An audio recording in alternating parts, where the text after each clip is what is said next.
Welcome to the Humanized podcast, your health personalized. I'm your host, Rebecca Kelly. And today we have a great guest, Dr. Albert Mensah. Our subject is the differences and considerations in COVID-19 vaccinations. Before I introduce Dr. Mensah, I want to remind everyone to subscribe to get all of our variety of casts and audio, video, and transcription at humanizedhealth.com. I'd also like to thank our lead sponsor, Village Green Apothecary at myvillagegreen.com. Our guest, Dr. Albert Mensah, specializes in treating mental health disorders through biochemical lab testing and individualized targeted nutrient therapy.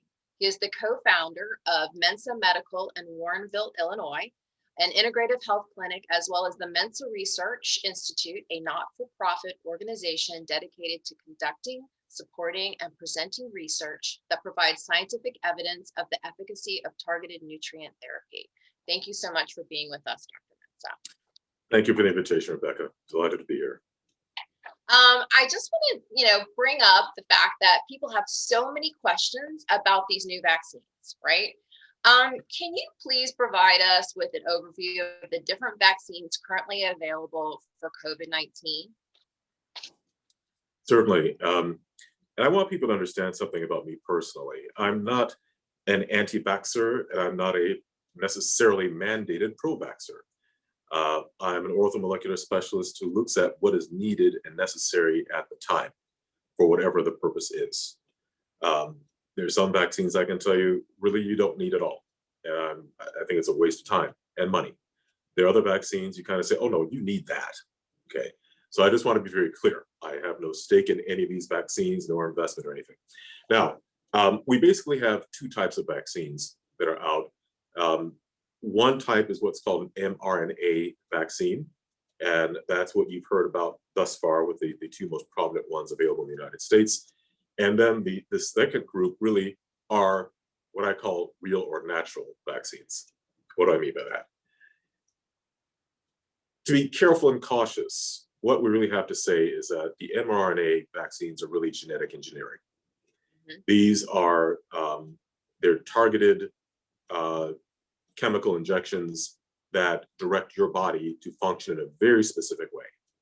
And then we've got vaccines that are coming out, like the Johnson & Johnson vaccine and the AstraZeneca vaccine and the Novavax vaccine that are traditional vaccines. They carry pieces of information that come from a viral particle, a virus, gets injected into your system, and then your body recognizes it as foreign and develops antibodies to it, okay? Right. That's different than the mRNA vaccines because those actually direct your system to make a protein that is to be recognized later on as foreign. So there are two different processes going on.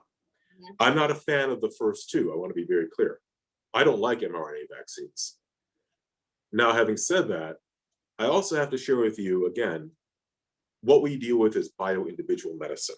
Right. So we have to ask the question, who are you? Yes. That determines what you need and what you do. Yeah. So right now, because of the huge efficacy, the huge capacity to do the job it needs to do, the mRNA vaccines are out, they're here, and if you fall into certain categories, you need to get those vaccines. Right. So we all know about the frontline workers. We all know about senior citizens. Right. You know, if you work in a clinic, if you work in, a nursing home, if you're a nursing home patient, you're within a certain age category, listen, go and get these vaccines done. Right. There's simply no question about that. Right. But now, what if you're not a tier 1A, B, or C, for example? Okay.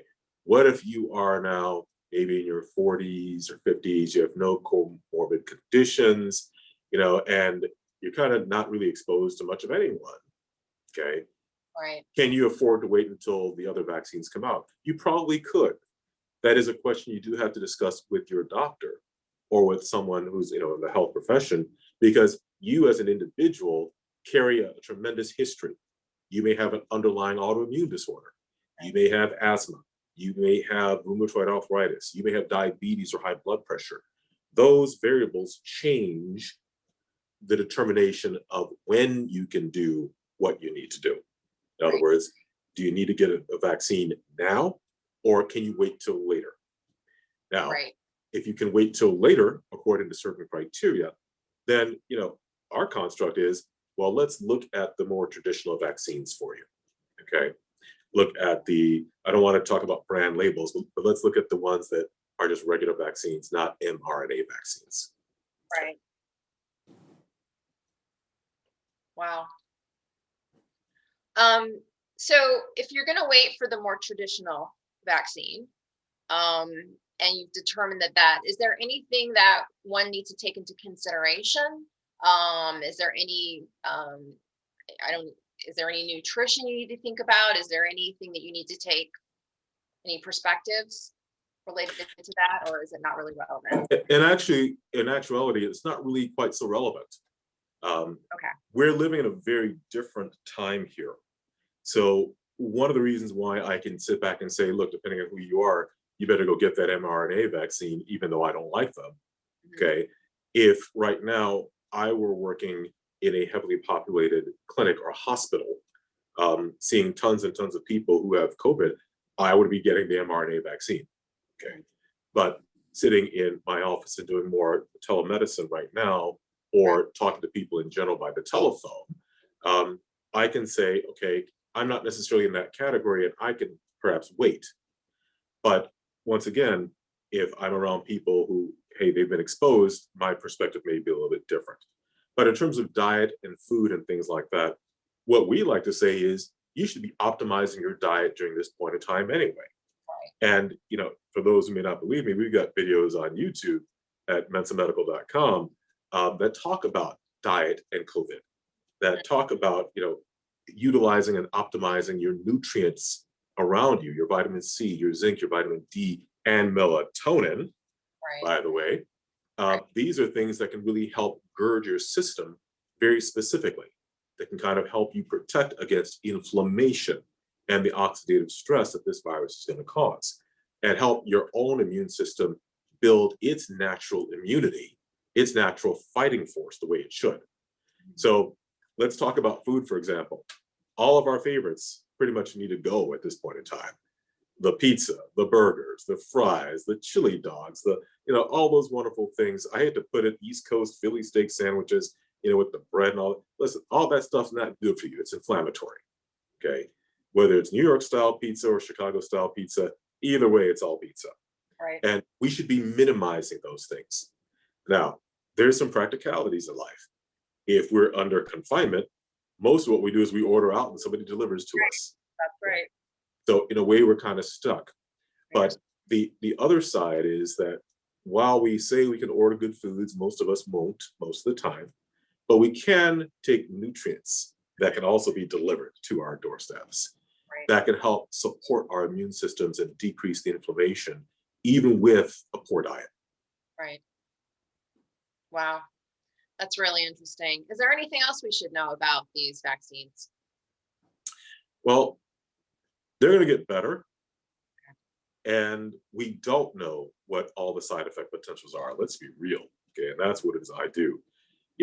There's a reason why we say what we say, because we have to exercise caution. And it's only because this is a life or death matter. Right. For many people, do we even just say, look, here's a vaccine. We know it works. Side effects. You might want to deal with the side effects and still be alive, as opposed to just being dead without the vaccine. Right. Okay. That's the bottom line. And there's no physician I know of who, when given that choice, is going to err on the side of ultra caution and say, play the Russian roulette game. Right. That's not what we're doing. Okay. Right.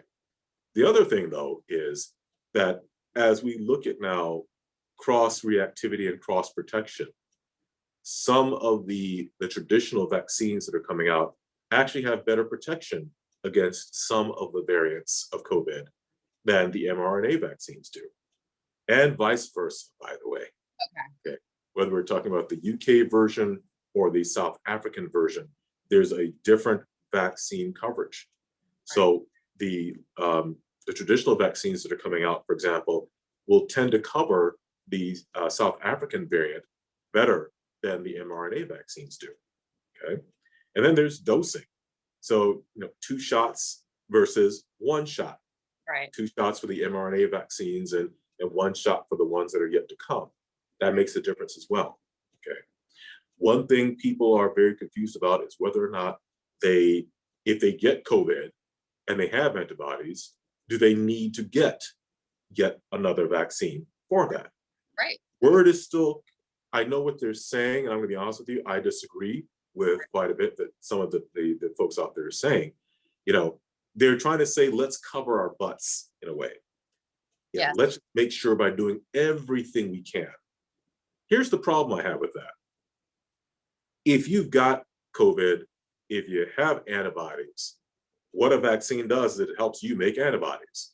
Right. We don't know for sure that we're going to be super stacking antibodies by having a booster by way of a vaccine Right. on top of the antibodies we've got already. But here's the thing. There are always side effects to every vaccine that we have. And because we don't know the full range of them, I'm a little bit more cautious about saying you mandatorily should have a COVID vaccine after you've got antibodies, after you've had COVID. Right. At least within the time frame of 6 months. Because we're pretty sure that your antibodies are going to last you at least 3 to 4 months minimum. Right. So maybe at that point in time, reevaluate with your doctor, is the way I'll put it. Yes. Wow. Thanks, Dr. Mensah. Those are really valuable insights. Dr. Mensah can be found at mensahmedical.com. That's MENSAHMEDICAL.com. Let me remind you to subscribe and get access to all Humanized videos, podcasts, and transcriptions from all of our thought leaders on personalized health at humanizedhealth.com.